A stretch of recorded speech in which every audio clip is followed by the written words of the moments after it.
Hi guys, good morning all of you. आशा और उम्मीद कर रहा हूँ कि आप अच्छे होंगे।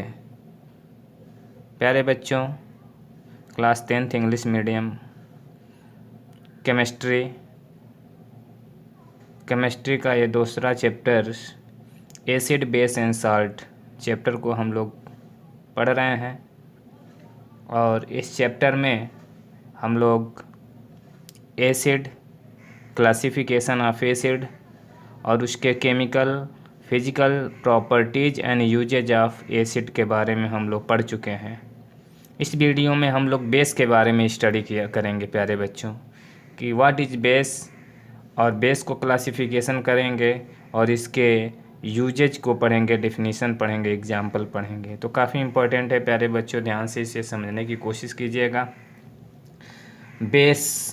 बेस को हम कैसे डिफ़ाइन करेंगे प्यारे बच्चों, थोड़ा हम डिटेल से इसे लिखा हूँ और आप इसे जो इम्पोर्टेंट लगेगा उसे आप नोट्स बनाते रहेंगे।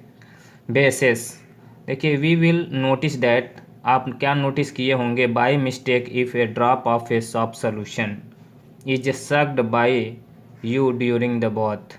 अगर आप बाय द वे नहा रहे होंगे और उसके दौरान अगर सॉफ्ट सोल्यूशन यानी साबुन का जो भी सोल्यूशन होगा, अगर बाय मिस्टेक से अगर आप उसे सक कर ले रहे होंगे, मुंह में चला जाता होगा, तो उसका आपको टेस्ट मिलता होगा।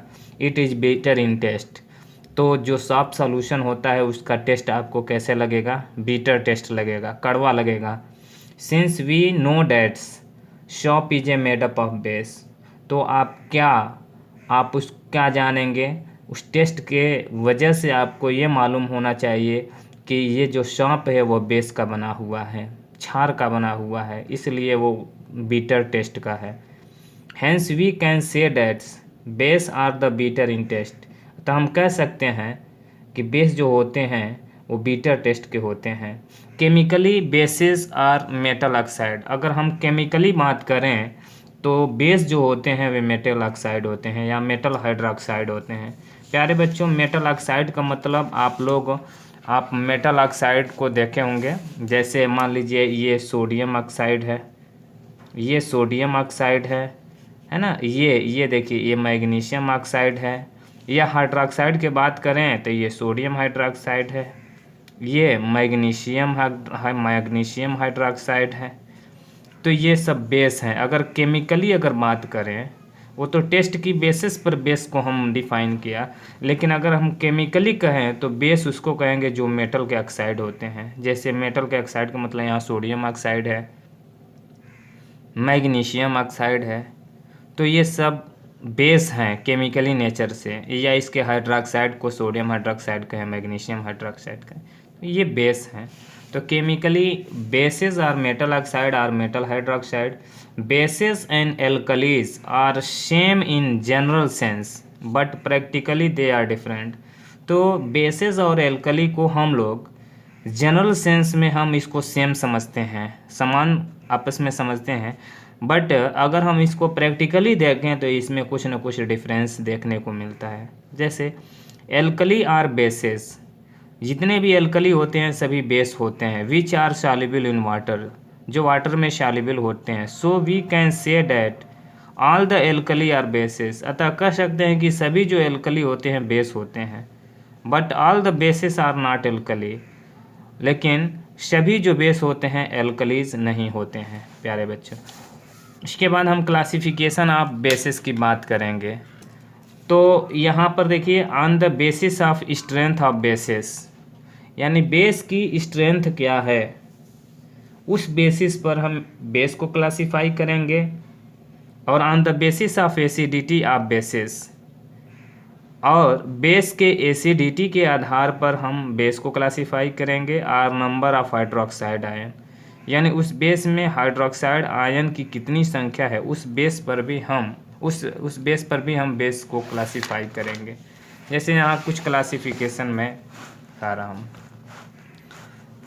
यहाँ देखिए, classification of basis on the basis of strength. तो स्ट्रेंथ के बेस पर बेस को हम क्लासिफाई कर रहे हैं। 2 टाइप्स के होते हैं।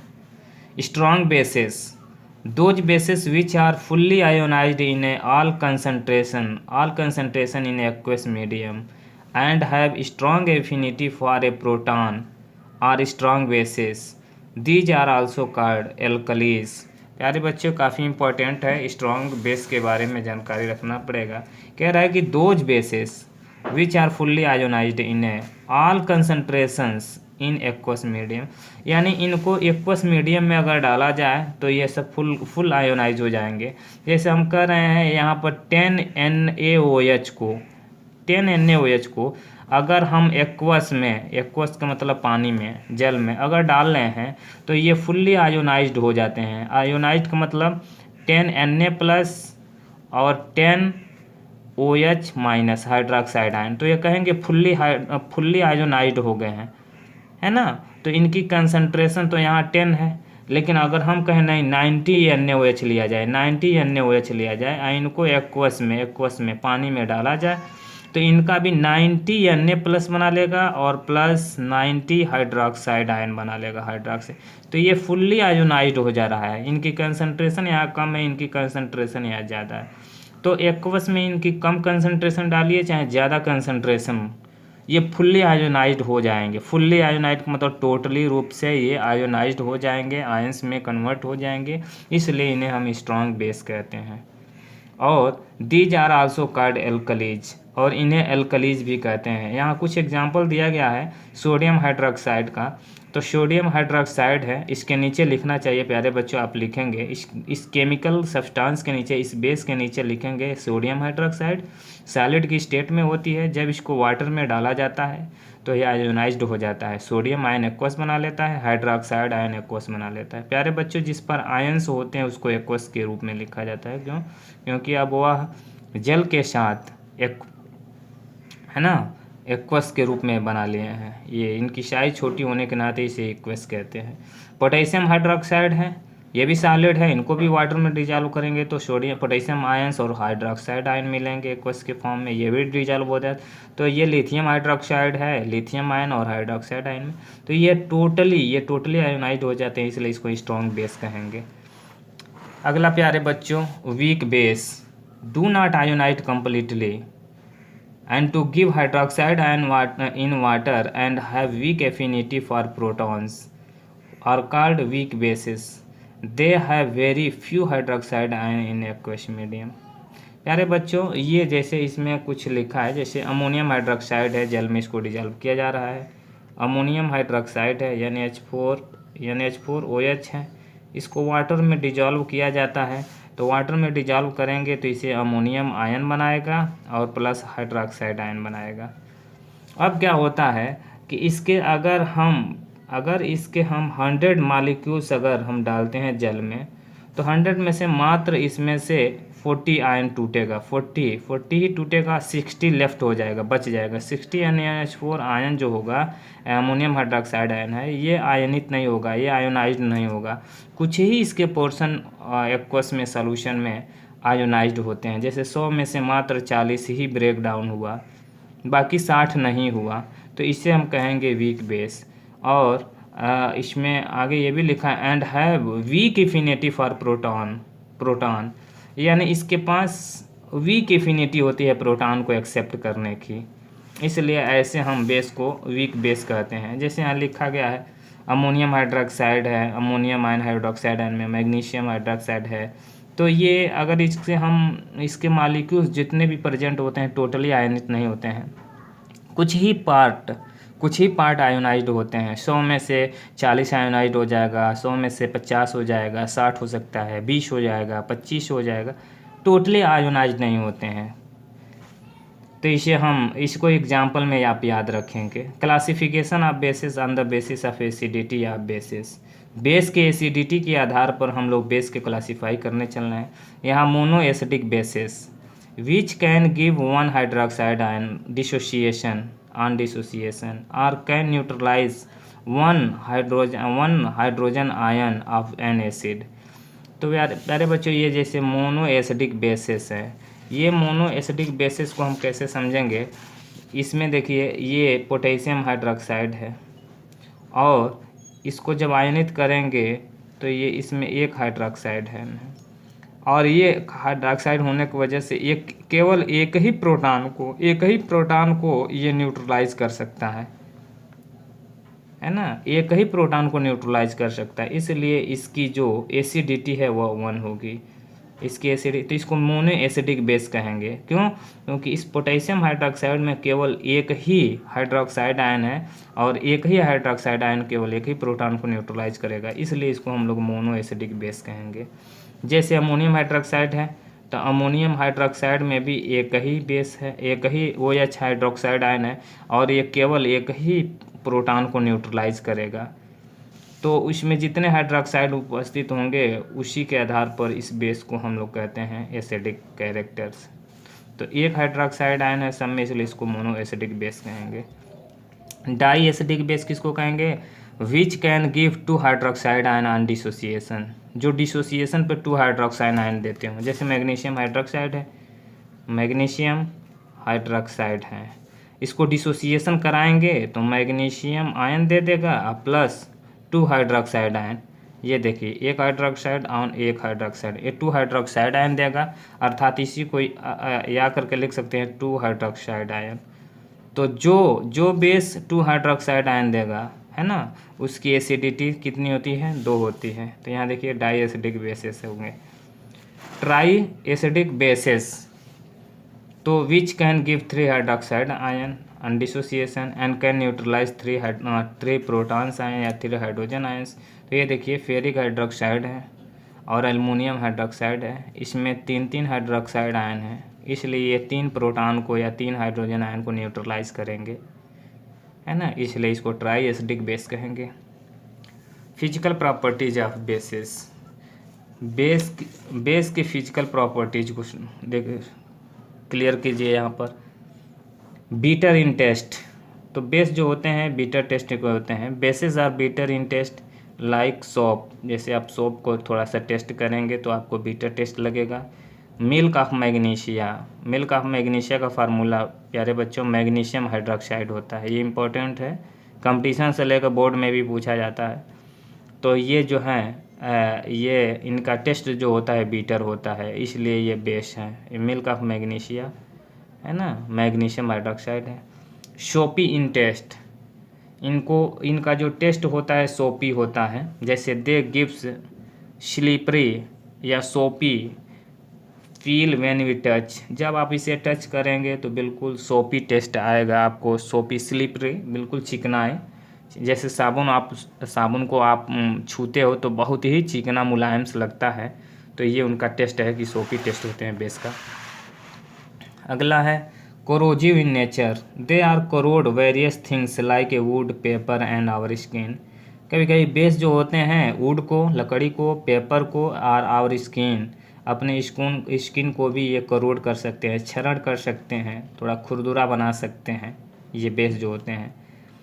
सॉल्युबल इन नेचर, तो मैक्सिमम जो होते हैं बेस जो होते हैं सॉल्युबल नेचर के होते हैं। They are soluble in water but weak bases are feebly soluble, यानी जो वीक बेस होते हैं वो पूर्ण रूप से यानी टोटली सॉल्युबल नहीं होते हैं, पार्शियली सॉल्युबल होते हैं, लेकिन मोस्टली मानकर चला जाता है कि जो बेस होते हैं वो सॉल्युबल नेचर में होते हैं वाटर में।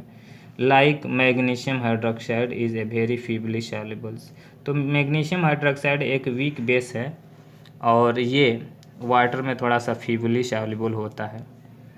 Conductor of electricity in aqueous medium, they can conduct electricity as they get dissociated into ions। तो ये जब बेस को हम लोग वाटर में घोल देते हैं तो बिल्कुल वह इलेक्ट्रिसिटी को कंडक्ट करने लगते हैं, क्योंकि वो आयन में डिसोशिएट हो जाते हैं। जो बेस होते हैं ना, आयन में डिसोशिएट होने की वजह से उसमें इलेक्ट्रिसिटी कंडक्ट होने लगती है। Higher melting point and boiling point, तो बेस के जो भी मेल्टिंग पॉइंट और बॉइलिंग पॉइंट होते हैं उसके प्रायः हाई हुआ करती हैं, हाई होती हैं। Chemical properties of basis, chemical properties of basis में पहला एक्शन ऑन लिटमस। प्यारे बच्चों ये रेड लिटमस इनटू ब्लू और पीएच पेपर इनटू ब्लू कर देते हैं। तो आप थोड़ा सा बेस के बारे में आप अगर बार बार आप कंफ्यूज होते होंगे, भूलते होंगे, तो थोड़ा सा इस शब्द को याद रखे रहना। जैसे मैं लिख दे रहा हूँ अनिल, तो अस होता है अम्ल, अम्ल होता है, नीच होता है नील, नीले लिटमस पेपर को क्या कर देता है, लाल कर देता है। तो ये अम्ल है, एसिड। एसिड जो होते हैं वे नीले लिटमस को लाल कर देते हैं। लेकिन इसके उल्टा कर दें कि अगर हमारे पास बेस है तो बेस जो होगा लाल को नीला कर देगा, यानी रेड को ब्लू कर देगा। तो इस कॉन्सेप्ट को आप याद रखेंगे। छोटा सा नाम अनिल, आप काफ़ी अपने अगल बगल घर में ही होंगे, उसी बेसिस पर आप इसको याद करें। एसिड जो होते हैं वो ब्लू लिटमस को रेड कर देते हैं, और बेस जो होते हैं वे रेड को ब्लू कर देते हैं। तो इस कॉन्सेप्ट को याद रखे रहेंगे। वही एक्शन ऑन लिटमस पेपर है कि जो भी बेस होगा वह रेड लिटमस को क्या कर देगा, ब्लू कर देगा, या पीएच पेपर इनटू ब्लू कर देगा, या पीएच पेपर रेड लिटमस कहिए चाहे पीएच पेपर कहिए, उसको ब्लू बना देता है।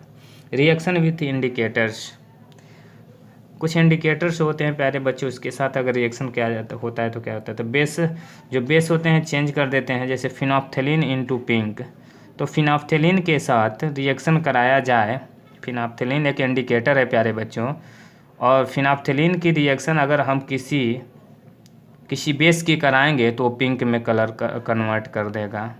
And methyl orange into yellow colour में चेंज कर देगा। तो ये रिएक्शन ये बेस का रिएक्शन है कि बेस जो होते हैं फिनोप्थेलिन को पिंक में चेंज कर देते हैं, और बेस जो होते हैं मेथिल ऑरेंज को येलो में कलर में चेंज कर देते हैं। तो ये इंडिकेटर है फिनोप्थेलिन और methyl orange. Reaction with metals, some of strong alkalis reacts with a few metals give the salt and hydrogen gas. तो कुछ ऐसे भी बेस होते हैं जो स्ट्रॉन्ग एल्कली होते हैं और कुछ मेटल के साथ रिएक्शन करके साल्ट बनाते हैं और हाइड्रोजन गैस देते हैं। जैसे जिंक सॉलिड है, मेटल है, इसके साथ सोडियम हाइड्रोक्साइड है जो एल्कलीज भी है, बेस भी है, दोनों कह सकते हैं।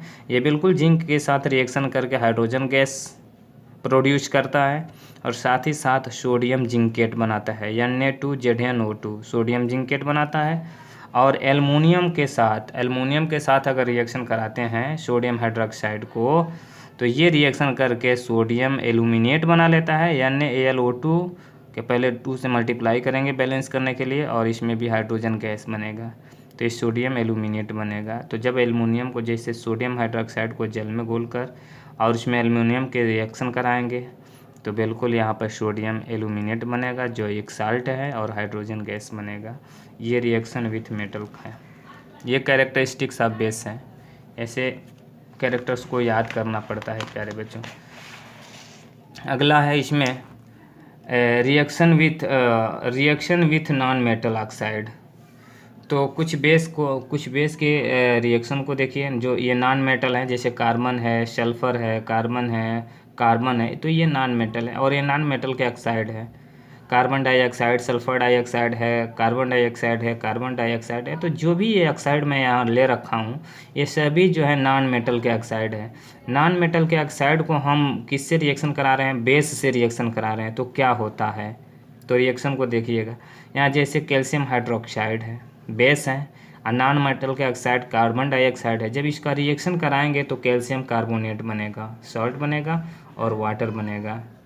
कैल्शियम हाइड्रोक्साइड का रिएक्शन सल्फर डाइऑक्साइड से कराएंगे तो कैल्शियम सल्फेट बनेगा, और यहाँ पर वाटर बनेगा। ऐसे ही पोटेशियम हाइड्रोक्साइड के रिएक्शन करेंगे, सारे बच्चों यहाँ कैल्शियम सल्फाइड इसको पढ़ेंगे, या SO4 रहता है तो सल्फेट पढ़ते हैं। कैल्शियम हाइड्रोक्साइड के रिएक्शन सल्फर डाइऑक्साइड से कराएंगे तो कैल्शियम सल्फाइड बनेगा और जेल बनेगा। पोटेशियम हाइड्रोक्साइड से रिएक्शन कराएंगे कार्बन डाइऑक्साइड से तो पोटेशियम कार्बोनेट बनेगा और वाटर बनेगा। सोडियम हाइड्रोक्साइड की रिएक्शन कार्बन डाइऑक्साइड से कराएंगे तो सोडियम कार्बोनेट बनेगा और वाटर बनेगा। तो प्यारे बच्चों ये रिएक्शंस हैं। ये बेस का रिएक्शन किसी नॉन मेटल ऑक्साइड से कराएंगे तो साल्ट बनेगा और वाटर बनेगा। अगला रिएक्शन है रिएक्शन विथ एसिड, जिसे हम न्यूट्रलाइजेशन रिएक्शन कहते हैं। अगर हम बेस के रिएक्शन एसिड से कराएंगे तो न्यूट्रलाइज हो जाएंगे, क्योंकि बेस में बेसिक कैरेक्टर होता है, एसिड में एसिडिक कैरेक्टर होता है। तो बेस होते हैं वो एसिडिक कैरेक्टर को समाप्त कर देते हैं, और एसिड होते हैं वो बेस के कैरेक्टर को समाप्त करके न्यूट्रलाइज कर देते हैं। और एक साल्ट बन जाता है। साल्ट में ना एसिड का गुण होता है ना बेस का गुण होता है, और ये वाटर बन जाता है। तो ये है बेस, ये है एसिड, ये है सोडियम हाइड्रोक्साइड हाइड्रोक्लोरिक एसिड है, और दोनों आपस में रिएक्शन करेंगे, न्यूट्रलाइज हो जाएंगे, साल्ट बना लेंगे, सोडियम क्लोराइड जल बनेगा, और साथ ही साथ हीट भी बनेगी, इसलिए ऐसे रिएक्शन को न्यूट्रलाइजेशन रिएक्शन कहते हैं। Common bases and their uses, कुछ कॉमन बेस है और उसके यूज हैं। प्यारे बच्चों, सोडियम हाइड्रोक्साइड है, manufacturing of paper, fibre, soap, detergent. तो आप प्रायः देखते हैं कि सोडियम हाइड्रोक्साइड एक काफ़ी इम्पोर्टेंट बेस है, और इसका यूज कहाँ किया जाता है? पेपर बनाने में, फाइबर बनाने में, सोप साबुन बनाने में, डिटर्जेंट बनाने में। पोटेशियम हाइड्रोक्साइड है, प्रिपरेशन ऑफ सॉफ्ट सोप्स, जो बेबी छोटे छोटे बच्चों को नहलाने के लिए साबुन आता है, उसमें प्रायः जो होते हैं पोटेशियम हाइड्रोक्साइड होते हैं, तो ये सॉफ्ट सोप कहलाते हैं। इन स्पेस मिशन में भी इसका यूज किया जाता है। It is used to absorb carbon dioxide, और ये कार्बन डाइऑक्साइड को एब्जॉर्ब भी कर लेता है, and provide protections from its poisoning, और है ना, पॉइजनिंग से बचाता भी है। It is also used for designing of A battery, कुछ बैटरी के डिजाइनिंग में भी इसका यूज होता है। आगे देखिए, कैल्शियम हाइड्रोक्साइड का यूज देखिए, मैन्युफैक्चरिंग ऑफ ब्लीचिंग पाउडर, काफ़ी इंपॉर्टेंट है प्यारे बच्चों, ब्लीचिंग पाउडर है ना, ये ब्लीच वगैरह कपड़े के रंग उड़ाने वाला है पाउडर, इम्पॉर्टेंट है। तो ये मैन्युफैक्चरिंग ऑफ ब्लीचिंग पाउडर, या किसी इम्प्योर वाटर को प्योर किया जाता है, उसमें भी ब्लीचिंग पाउडर का यूज किया जाता है। तो कैल्शियम हाइड्रोक्साइड एक बेस है, इसका यूज ब्लीचिंग पाउडर बनाने में यूज किया जाता है। Detections of carbon dioxide, carbon dioxide की पहचान करने में भी यूज होता है। And removal of acidity of soil, और किसी खेत में या फील्ड में मिट्टी में अगर एसिडिक कैरेक्टर है तो वहाँ पर इस कैल्शियम हाइड्रोक्साइड को छिड़काव करके और वहाँ की एसिडिटी को दूर किया जा सकता है। अमोनियम हाइड्रोक्साइड, ये मैन्युफैक्चरिंग ऑफ हेयर डाइज, आजकल हेयर डाई भी आ रहा है मार्केट में, और हेयर डाई बनाने में इस अमोनियम हाइड्रोक्साइड का यूज होता है। विंडो क्लीनर, विंडो को क्लीन करने में यूज होता है। And removal of stain from cloth, कपड़े से धब्बा हटाने के लिए भी इसका प्रयोग किया जाता है। लैब रिएजेंट, और लैब में काफ़ी इंपॉर्टेंट रिएजेंट के रूप में अमोनियम हाइड्रोक्साइड का यूज किया जाता है। मैग्नीशियम हाइड्रोक्साइड एक कॉमन एंटी एसिड, ये बहुत कॉमन एंटी एसिड है नाउएडे, आजकल के दिन में। Form a gel and suspension, ये जेल बनाने में भी प्रयोग होता है, सस्पेंशन वगैरह में भी। तो मैग्नीशियम हाइड्रोक्साइड, जिसको मिलकर मैग्नीशिया के नाम से जाना जाता है, एंटी एसिड का काम करता है। प्यारे बच्चों, what happens to an acid और बेसिस इन एक्वस सोल्यूशन, क्या होता है जब किसी एसिड या बेस को किसी एक्वस सोल्यूशन में घोलते हैं? तो इम्पोर्टेंट क्वेश्चन है प्यारे बच्चों, देखना। HCl ionised in H2O as H+ and chloride ions due to the polar nature of water. प्यारे बच्चों, यहाँ HCl जो है एसिड है, आयोनाइज्ड हो जाता है वाटर में, किस फॉर्म में? हाइड्रोजन आयन में और क्लोराइड आयन में, due to polar nature of water. तो वाटर का जो पोलर नेचर होता है, वाटर का पोलर नेचर प्यारे बच्चों आप समझ सकते हैं। आप इसमें अगर मान लीजिए आप बीकर ले रखे हैं, तो बीकर में वाटर रखे हैं, तो वाटर का पोलराइज नेचर होता है, H पॉजिटिव होता है और हाइड्रोक्साइड नेगेटिव होता है। तो ये पोलर नेचर का होता है पानी, वाटर जो होता है पोलर नेचर का होता है। इस पोलर नेचर के वजह से HCl जो होता है ब्रेक डाउन हो जाता है। The polar water molecules break the bonds in HCl and pull H+ and Cl-। तो ये क्या होता है, जब इसमें हम HCl घोलते हैं तो ये H और Cl, तो जो ये H पॉजिटिव होता है, क्योंकि ये एलिमेंट होता है हाइड्रोजन आयन, धन आयन होता है, कैटायंस होता है, ये ऋण आयंस होता है। तो धन आयन को ये हाइड्रोक्साइड आयन इसको खींच देता है, और ये जो प्रोटॉन होता है ये क्लोराइड आयन को खींच देता है, तो ये बॉन्ड टूट जाता है। बॉन्ड टूटता है तो ये फ्री हो जाते हैं, ये फ्री हो जाते हैं, ये फ्री हो जाएगा, ये फ्री हो जाएगा। तो कहेंगे कि HCl जो है वो वाटर में क्या हो गया? आयोनाइज्ड हो गया, फ्री हो गया। वही लिखे हैं यहाँ पर प्यारे बच्चों कि HCl ionised in a water and as H+ and Cl- chloride and due to the polar nature of water. The polar water molecules break the bond is HCl and pull H+ and chloride ion. HCl gas है, जब इसको liquid में घोला जाता है तो ये HCl aqueous में चला आता है। HCl एक्वस जो होता है जल में जाते ही आयन में टूट जाता है, क्योंकि HCl गैस को हम जब जल में घोलेंगे तो एक्वस बना लेगा, और फिर HCl एक्वस को, यानी ये लिक्विड की अवस्था में है, फिर इसको वाटर में जब डिजॉल्व करते हैं तो फिर ये ब्रेक डाउन हो जाता है हाइड्रोजन आयन में और क्लोराइड आयन में, एक्वस में। तो ये कहेंगे कि यहाँ पर जो एसिड है आयनित हो रहा है। लेकिन अगर आप HCl गैस को डायरेक्ट चाहें कि आयोनाइज्ड कर लें तो नॉट पॉसिबल। तो गैस को कभी भी H+ में और क्लोराइड आयन में आयनित नहीं किया जा सकता है, यह नॉट पॉसिबल है। When HCl molecules ionized in a water to form H+Cl-, then a number of H2O molecules are attached toward H+ and Cl-, hydrogen ion और क्लोराइड आयंस से अटैच हो जाते हैं। Hydrogen ions does not remain as it is a, rather it is combined with H2O molecules to form hydronium ion is called H3O+, hydronium. तो जो भी hydrogen ion होता है HCl का एक्वस सोल्यूशन में, हाइड्रोजन जो आयन होता है जल के मॉलिक्यूल्स से, वाटर मॉलिक्यूल से कंबाइन होकर हाइड्रोनियम आयन बना लेता है। Same way base also produce hydroxide ion in their aqueous solution. ठीक इसी प्रकार जिस प्रकार एसिड H+ को प्रोवाइड कर रहा है, ठीक उसी प्रकार बेस भी हाइड्रोक्साइड आयन को एक्वस सोल्यूशन में प्रोवाइड करते हैं, जैसे sodium hydroxide ionised into the sodium ion and hydroxide ion. Acid and bases both produce ion, acid and base दोनों क्या प्रोड्यूस करते हैं, आयन प्रोड्यूस करते हैं in aqueous solution. But what would be there change in temperature, लेकिन दोनों को घोला जाता है तो क्या टेम्परेचर में चेंज आता है।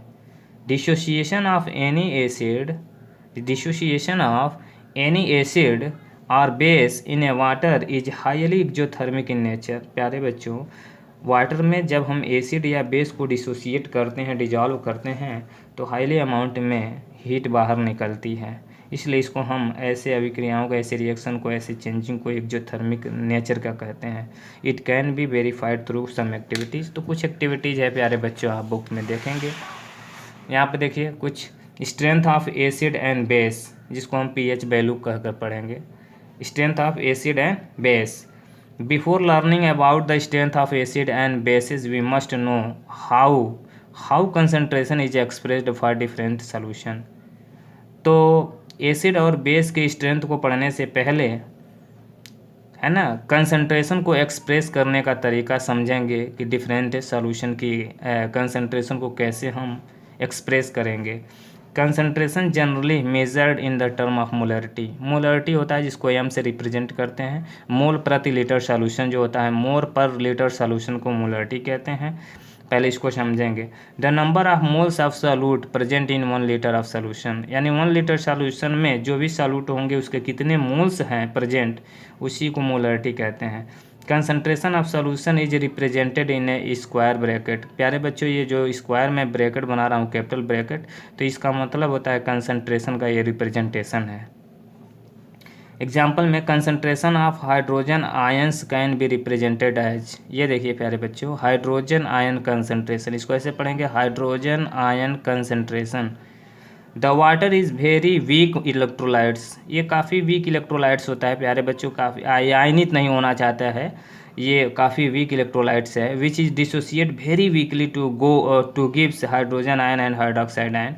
तो ये वाटर मॉलिक्यूल्स हैं, देखिए इसका आयोनाइजेशन बहुत कम होता है, रेयरली मात्रा में H+ हाइड्रोक्साइड आयन बनता है। Under normal condition that is at a room temperature what is a neutral, यानी अगर नॉर्मल टेम्परेचर की अगर हम बात करें, रूम टेम्परेचर की बात करें, तो इसे हम न्यूट्रल कहते हैं, क्योंकि ना इसमें हाइड्रोजन आयन होते हैं ना हाइड्रोक्साइड आयन होते हैं, क्योंकि ये आयनित नहीं होते हैं। इसकी आयनन जो पावर होती है काफ़ी अधिक होती है, ये टूटना नहीं चाहते हैं आयंस में, इसलिए इसको न्यूट्रल मानते हैं रूम टेम्परेचर पर या एक नॉर्मल टेम्परेचर पर। Because it has the equal number of hydrogen ion and hydroxide ions. अगर देखा जाए तो हाइड्रोजन आयन और हाइड्रोक्साइड आयन जो होते हैं इक्वल अमाउंट में होते हैं, इसलिए इसको हम न्यूट्रल कहते हैं। Hence for water concentration of H+ and OH- can be given as, जैसे यहाँ पर दिया है concentration of hydrogen ion is equal to concentration of hydroxide ion. तो अगर हम इसको नॉर्मल टेम्परेचर पर या नॉर्मल टेम्परेचर या रूम टेम्परेचर पर देखेंगे तो वाटर में जितने हाइड्रोजन आयन होते हैं उतनी ही की संख्या में हाइड्रोक्साइड आयन होते हैं, और ये वैल्यू कितनी होती है 10⁻⁷ मोल पर लीटर होता है। यानी दोनों की कंसंट्रेशन इतनी होती है, इसके बराबर होती है 10⁻⁷। It is the important to note that the product of these two ions remain constant for acidic and basic solution. तो एसिडिक और बेसिक सॉल्यूशन के केस में इन दोनों का ये दोनों के लिए वैल्यू जो आयंस की वैल्यू होती है रिमेन सेम होती है, रिमेन कांस्टेंट होती है, डेट इज 1 × 10⁻⁴, क्योंकि यह एक हाइड्रोक्साइड की इतना होता है तो इतना ही आपका किसका होगा, इतना ही हाइड्रोजन आयन की भी होगा। तो दोनों को मिलाकर 1 × 10⁻⁴ होगा। If hydrogen ion concentration increases, अगर हाइड्रोजन आयन की कंसंट्रेशन इंक्रीज करेगी then the hydroxide ion decrease, अगर एक इंक्रीज करेगा तो दूसरा डिक्रीज करेगा, क्योंकि दोनों मिलाकर इतना कांस्टेंट रहते हैं। इतना ही में से अगर हाइड्रोजन आयन का कंसंट्रेशन अगर बढ़ेगी तो इसकी घटेगी, एक का बढ़ेगा तो एक का घटेगा, क्योंकि दोनों को मिलाकर ये कांस्टेंट होते हैं इतनी वैल्यू। तो अगर हाइड्रोजन आयन की कंसंट्रेशन बढ़ेगी तो हाइड्रोक्साइड आयन की कंसंट्रेशन घटेगी। यहाँ देखिए hydrogen ion concentration, hydroxide ion concentration दोनों का जो मल्टीप्लिकेशन होता है 1 × 10⁻⁴ होता है, ये कांस्टेंट होता है वाटर के लिए। Acidic and basic nature of solution is represented in term of hydrogen ion concentration. If it is basic solution then hydrogen ions will be less, and if it is the acidic solution then hydrogen ion will be more than hydroxide ion। अगर solution basic character का होगा तो hydrogen ion की जो concentration होगी कम हो जाएगी, और अगर सॉल्यूशन एसिडिक सॉल्यूशन हो जाएगा तो फिर हाइड्रोजन आयन की कंसंट्रेशन ज़्यादा हो जाएगी। The hydrogen ion is expressed in the term of pH value. तो जो भी हम हाइड्रोजन आयन होता है उसको हम pH वैल्यू के केस में एक्सप्रेस करते हैं, may be represented as given below. इसको पढ़ेंगे pH power of hydrogen ion is equal to -log hydrogen ion concentration. pH stand for potence डिहाइड्रोजन्स which means power of hydrogen ions in Danish language. या Danish language में इसको हम लोग ऐसे बोलते हैं power of hydrogen ion concentration. pH value change with change in temperature, अगर टेम्परेचर चेंज होगा तो pH वैल्यू भी चेंज होती है। So all pH value are calculated at room temperature. अतः ये क्या कर सकते हैं, pH value change with change in temperature, so all the pH value are calculated at room temperature. अतः हम सभी pH वैल्यू को रूम टेम्परेचर पर कैलकुलेट कर सकते हैं। pH value are used to compare the relative strength of different acid and base solution. तो pH जो वैल्यू है इसका यूज हम कर सकते हैं, कंपेयर कर सकते हैं the relative strength of different acid and base. तो डिफरेंट एसिड और बेस का जो भी रिलेटिव स्ट्रेंथ है इसकी pH वैल्यू का हम यूज करके पता कर सकते हैं। यहाँ प्यारे बच्चों एक क्वेश्चन को समझिए, एग्जांपल है कि suppose hydrogen ion concentration under normal conditions of an acidic solution is 10⁻⁻3 then can